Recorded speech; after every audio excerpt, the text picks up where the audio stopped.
This is one of my first flights with the Pavo20 Pro.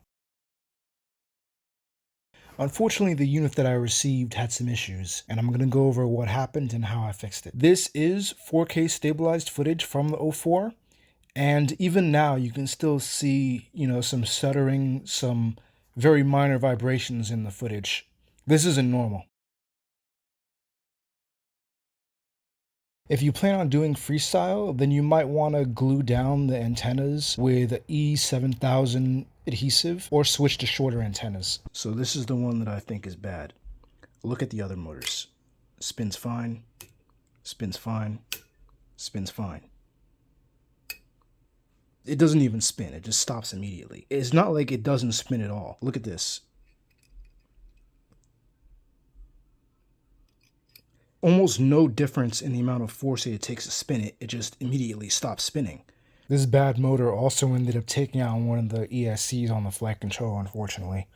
I did buy this kit from Pavo20, and they did eventually end up sending me a new motor and a new flight controller. This flight is right after I installed the new motor and the new flight controller, and it is much better, but it is still a little twitchy. Look at the throttle percentage for the drone, and then look at what the drone is doing. I'm trying to bring the drone in for a landing, and I'm actually at 0% throttle, but the drone just keeps going up.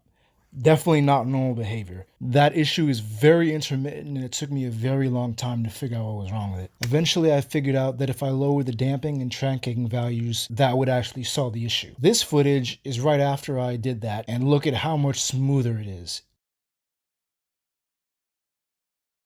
Now that the drone is finally flying properly, let's get on to the actual review. If you're flying slow like this and just cruising around, and the flight time is about 4.5 minutes, and this is on the Lava 550. I actually did try the GMB 660, and that didn't improve the flight time very much. It actually made it a little bit worse. So 450 is kind of the maximum that you can expect. If you're chasing or doing freestyle, then the flight time is about 3.5 minutes. On the left is the Pavo20 Pro, on the right is the DJI Avata. I do enjoy flying the Pavo20 Pro more than I enjoy flying the Avata. It's basically just as fast as the Avata, but it's significantly more nimble. I just wish it had better flight time. Here is the Pavo20 Pro versus a 2-inch custom 04 Lite build. The 04 Lite really is a good camera once you manage to solve the issues with stabilization and jello. Here's a low light test. Pavo20 Pro and the 04 Lite. The 04 Pro's low light performance is noticeably better than the 04 Lite.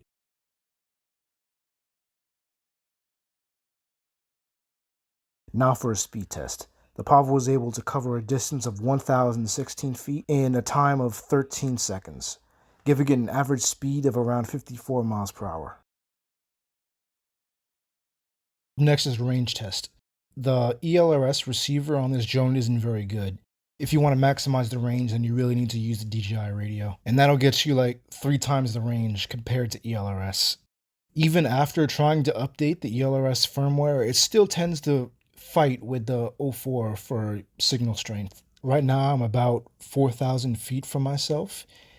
It might not seem that far, but there's several trees, fences, and a difference in elevation that's preventing a direct line of sight. If I do this with the Avata, then it usually kicks me out of manual mode. Right now, I'm behind a building, and as you can see, the Pavo20 Pro is actually beating out the Avata in terms of penetration behind this building. That's probably due to the fact that the Pavo has external antennas. If you want to use a DJI radio, then here's what you need to do in Betaflight. Go to Ports, change UART5 to Serial RX, and click Save and Reboot. Then go to the Receiver tab and switch the provider to S-Bus, and click Save. Now turn on your goggles, turn on your radio, and connect the battery to power up the air unit.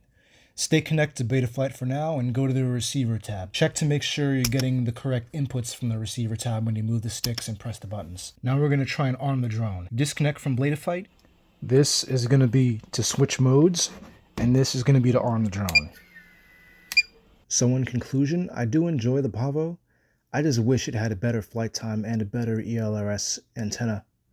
But I can't really complain too much since it's probably the cheapest 04 drone on the market. I am going to be trying to make it better. I do want to install a better ELRS receiver, and I want to look into getting better motors for this, since Beta FPV really isn't known for having the best motors. In the meantime, I'm mainly going to be using my 2S04 Lite build. The image quality is slightly lower, but that build can easily get 5 minutes of flight time, flying the same way that the Pavo20 does. You probably didn't even notice that this current video is from an 04 Lite. I got some more drone builds and drone reviews coming in the future. Thank you guys for watching. Like and subscribe to keep updated.